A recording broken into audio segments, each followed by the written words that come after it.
Hey, welcome back, everybody. Of course, this is Dr. Keith McNally and the Question Guy podcast, and I'm here with Ghulam Fernandez, and this is part two. And so she has a transforming pain into purpose, at least something like that. So the first time that we had a conversation, we talked about all of the traumatic experiences. So you had mom, dad, brother, sister pass away. All within maybe a decade or so. And you mentioned that the pain was cumulative, it was kind of building up. But I wanted to stop the conversation after we talked about all of that because now the story becomes positive. It becomes where you become empowered. And I want you to share that part of the story so that our listeners can also feel empowered. How do you want to get started?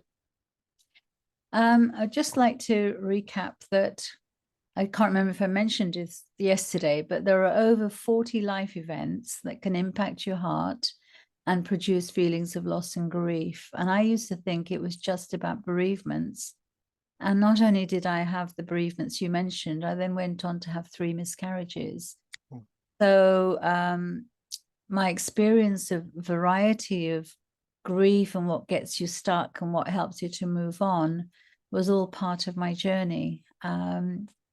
In terms of what helped me to start moving forward was first the desire to look for answers. I think sometimes when something difficult happens, we can just feel overwhelmed, and the kind of questions that we ask ourselves can either get us stuck or they can help us to move forward. mm, I learned that I can either be in blame frame or I'm looking to fix the blame. So I'm thinking about, why did this happen? Why did I do this? Why didn't I do that? Why did they do that? And that might help you to understand what happened, but it doesn't change anything. So I learned along my journey that actually it's much more, I can't change what's happened, but I can choose how I will respond. I have choices on that, my reaction to the loss. And I realized along my journey that being outcome focused and asking better quality questions is much more helpful. So that question of when that lady said to me, what do you need right now to help you in this situation to move forward? mhm.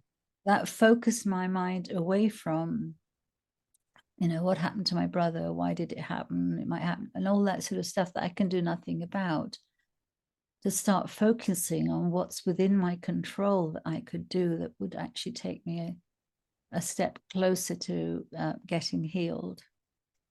And and I think I mentioned that it threw up all my beliefs into the air. I'd been brought up as a Muslim, and although by the time my brother died, I was kind of, exploring all sorts of things. It just made me ask the bigger questions. Like, I look around, I see creation. Who is? How did this come? What am I doing here? All those big questions. And so I went on a whole journey, and along the journey, I had different people who supported, encouraged, challenged, questioned me in a variety of ways. And one of the things that was really pushing me on the journey was my preoccupation with this nightmare I was getting, where every night I didn't know whether I'd wake up sweating and fearful or whether I would be more relaxed because that day I had done better. And so, Well, you specifically said it was the fear of going to hell. That's what yes, you said in part one. And so that was a real fear for you. yes, we were brought up with very vivid pictures of what heaven and hell are like. And the idea that there is an angel on one shoulder writing down all your bad deeds for the day, everything you said, not said, done, not done, and the other side, all the good stuff. And so in my nightmare, I can't remember how much detail I went into, but it's like there was a very big pair of scales, Mhm. and it's like I've died and I'm about to be judged. And I don't know which scale is going to weigh more. And some nights it was the bad stuff.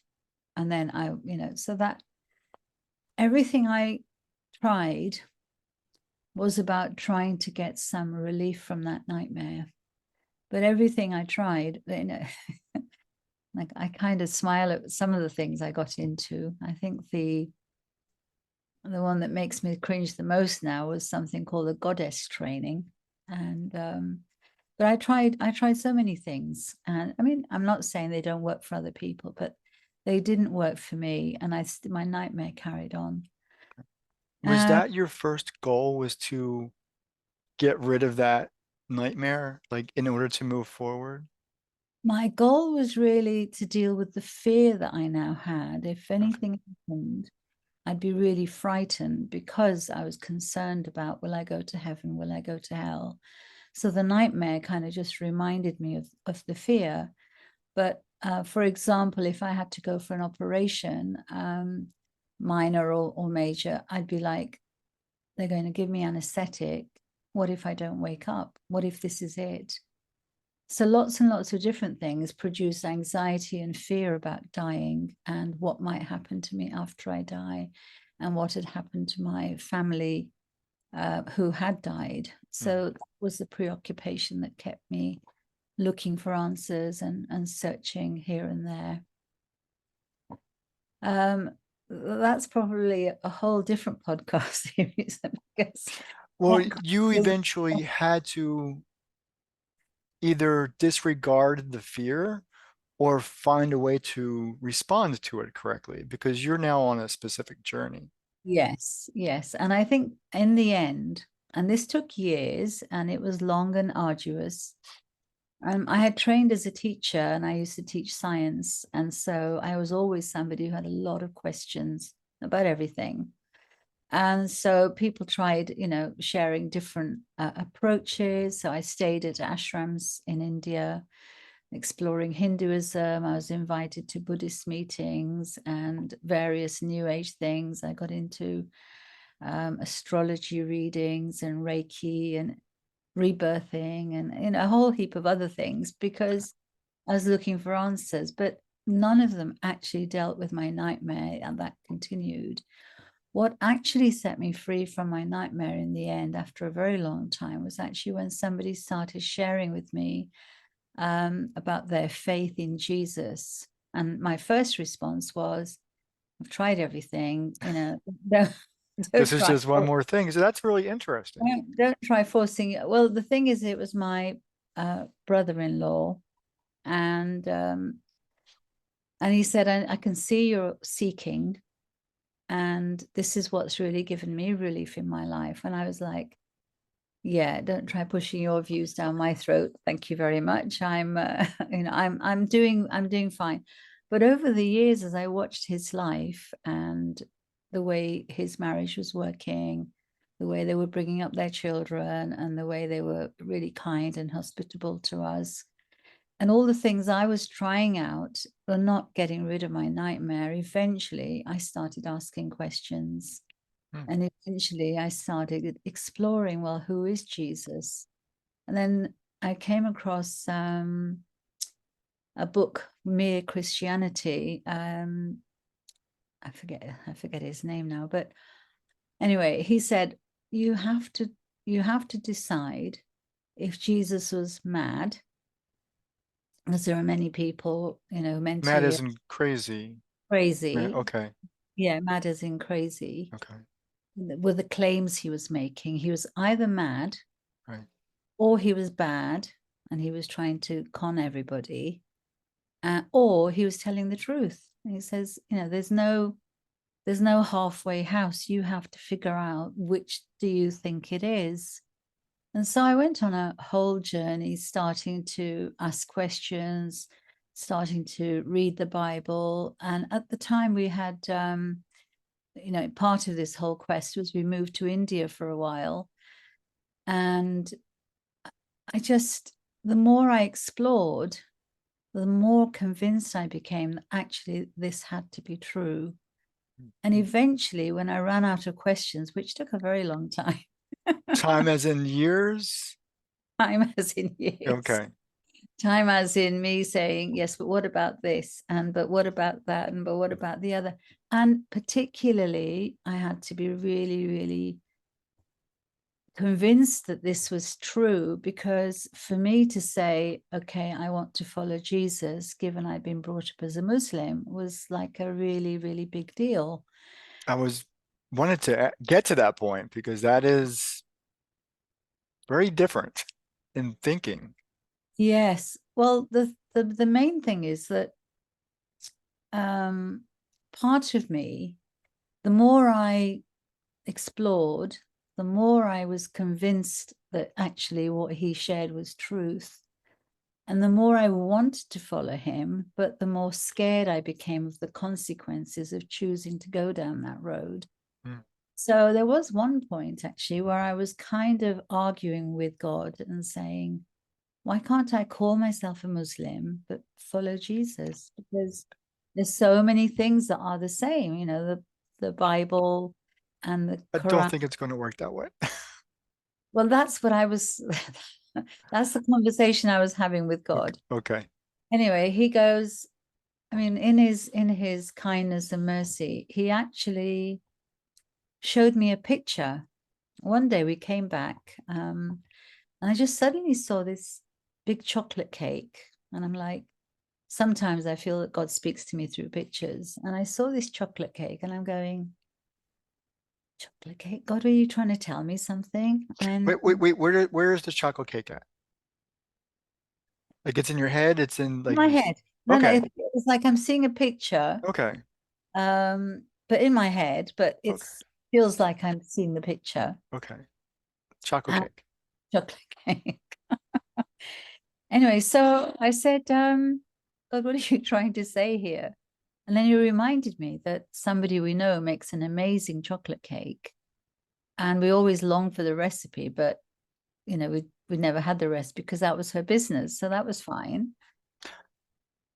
This is a picture that I got in response to my question of why do I need to call myself a Christian? Why can't I just follow Jesus, but still identify as a Muslim?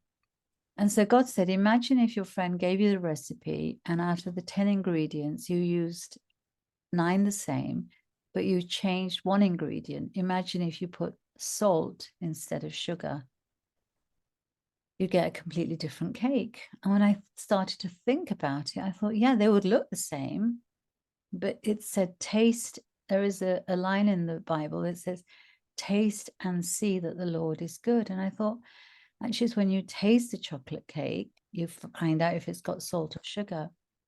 So I started being curious about what's this one ingredient that's different between the two. And I felt God say it's what people believe about who Jesus is. And I was brought up to believe that Jesus was just a prophet.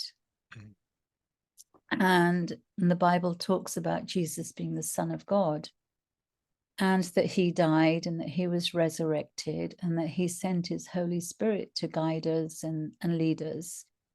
And so those are two very, very different beliefs. And it suddenly came into focus in my mind that actually, if you really believe that Jesus didn't die and wasn't resurrected, then he couldn't send his Holy Spirit to guide you and so on. So all you would have would be the law. And then I realized that my life as a Muslim, trying to have a good relationship with God and live a good life, was all about rules and following rules and regulations. And then beyond those, there would be more. And it seemed that my nightmare was showing me that I was not capable of following all the rules and regulations consistently to be guaranteed that when I die, I'm going to die with the right scales going the right way. Okay. So, I mean, this in our day and age where we often, much more scientifically focused, where there's a lot of people who believe there isn't a creator or a God, where some people are not sure if there is, or where they believe in a different faith.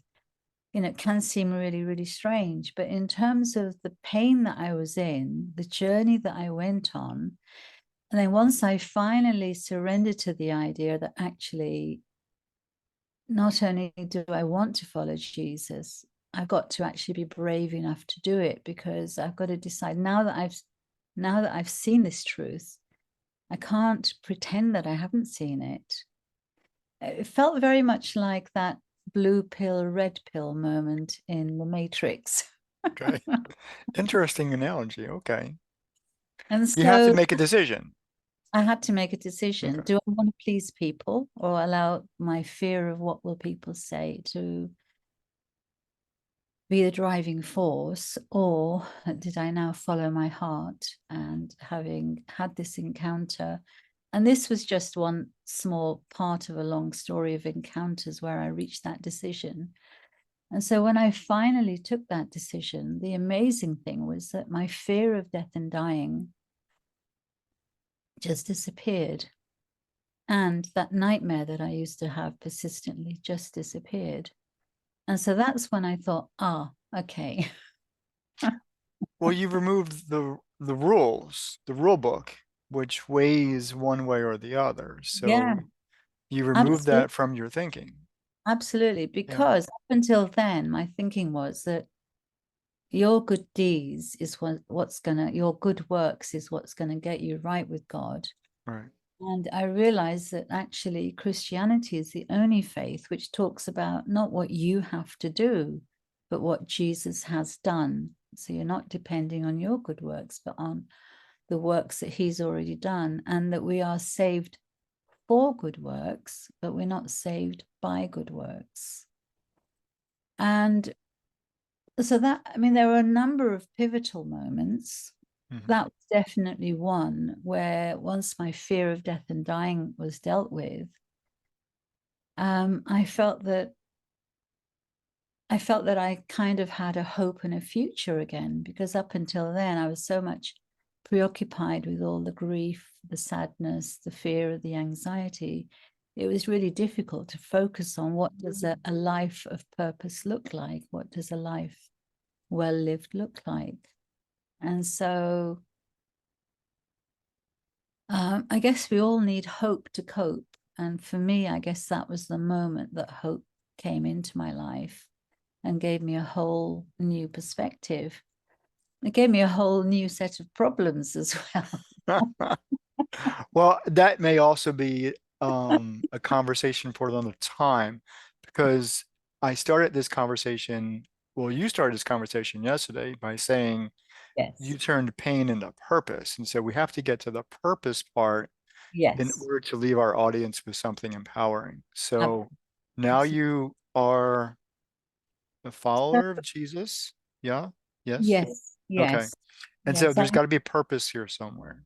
Well, so I made that decision over 25 years ago now. And it's been a real adventure of a journey, in all sorts of ways. And as you said, I'm happy to talk about that at a different time. But in terms of doing what I do now, in terms of helping people who are struggling with grief to move forward, having come through such a lot of grief and uh, having moved forward, I regretted, or I wished that I'd had better knowledge, tools, and processes, especially when I was 13, Mm. and that I had recognized when this lady said, "Oh, you mustn't cry, you've got to be strong," that's misinformation. It's like a minefield. So I could have avoided years. I would have had, been more focused at how to resolve my grief, and I needed to deal with it rather than, oh, well, just give it time, just keep busy, just be strong, all those sorts of things. And so, not having had that, I kind of thought, well, I would really love to be able to help other people to be better equipped so that they don't end up going around in circles for years in pain and various therapies and whatever. And so that was something that was kind of bubbling away in my heart for a very long time. And during this time, we'd got married, we'd had children. I took time out to, raise the family and so on. And I was always involved in volunteering and helping pastorally people in different ways. But a couple of years back, I thought, I've been talking about wanting to do something more concrete for a long time. If not now, when? So it just became something that felt like a stronger calling. And one day I was in a conversation and they were talking about purpose and mission and things. And I shared, I've got this desire to do something, but I'm not sure what that really looks like. So this person said, "Is it okay if I do an exercise with you?" And I said, "Sure." So he got me to close my eyes and imagine that I was on the very last day of my life on earth. And it was drawing my last breath. And he said, "How old are you?" And I went, he said, "Just make up a number." I said, "Okay, 90." He goes, "Okay, in your mind, just look around. What do you see?" And when I looked, I just saw a picture of like thousands of people. I was surrounded in whichever way I looked, I could see people. And he said, "Well, what are these people doing?" And as I looked, I said, "Well, they seem to be smiling. And it's as if they've come to celebrate my life and thank me for helping them with the pain of their grief." And it was a very vivid picture and it was very emotional. I was surprised. I was just doing this as a casual, following a casual request. But that day kind of completely changed my life because by then I had already trained as a grief specialist so I could be better equipped to help people. But my plan was that I had my part-time job helping people as a pastoral care worker. I was going to see one or two people on the side. And then later on, when I retired in a few years, I was going to see one or two more people. And that Well, one or picture, two doesn't make thousands. well, that's exactly right. And what happened for me then, I thought, oh, my plan is not going to get me from here to there. So I started thinking about, well, what do I need? If that is really a calling and a purpose, what do I need to do to make that happen? So after a lot of heart searching, I resigned from my part-time job that I used to really love doing. And more than that, it was a comfort zone because regularly there'd be a little income coming in. So I stepped down from that so I could focus full time. And I was very conscious that although I had a lot of experience about grief, I knew nothing about setting up a private practice or managing a business or marketing or sales or all that stuff. So I thought, well, if I'm going to have a bigger impact, I need to invest in learning how these things work. And so I invested in some trainings and masterminds and mentoring and so on. And a year and a half ago now, I set up my grief specialist practice where I help people who are struggling with loss and feeling stuck. And I teach them the knowledge, tools, and processes that I never had that help them to, in a very practical way, be able to engage with their grief, identify all the losses they've been impacted by, identify the unresolved grief, and then process it so they can achieve a sense of completion and peace. And so that's the mission I'm now on. Every time I kind of lose track of that, I think of all those thousands of people.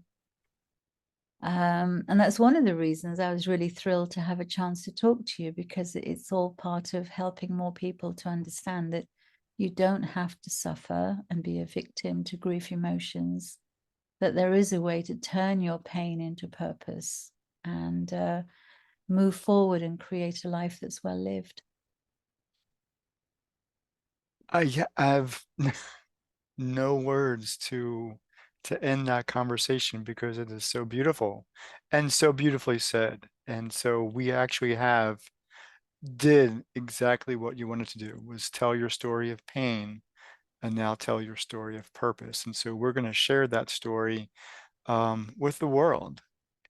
But with that being said, this ends part two of our conversation. We have done the circle, and I'm so appreciative and glad. And if anything I can do to help you, besides, publish this conversation and make sure that it gets everywhere it needs to with your help, uh, please come back because there's other stories I think that would be valuable for other people to hear even if it's just me hearing them. So I would like to have those additional conversations as well. Absolutely. And one way you can help is actually to see who has an audience that would benefit from me providing some awareness, education, and equipping them to be better able to handle grief. I'm very happy to be a guest speaker. I also know that I need to write a book because that's the quickest way to reach the maximum number of people. I'm conscious that I'm nearer to the end of my life, although if it is 90, then I've got a few years to go yet. But yeah, I can so help it, and I could connect you with some people who can help you with those additional goals. But with that, let's go ahead and end this conversation. So this has been another edition of the Question Guy podcast. We'll see you next time. Take care.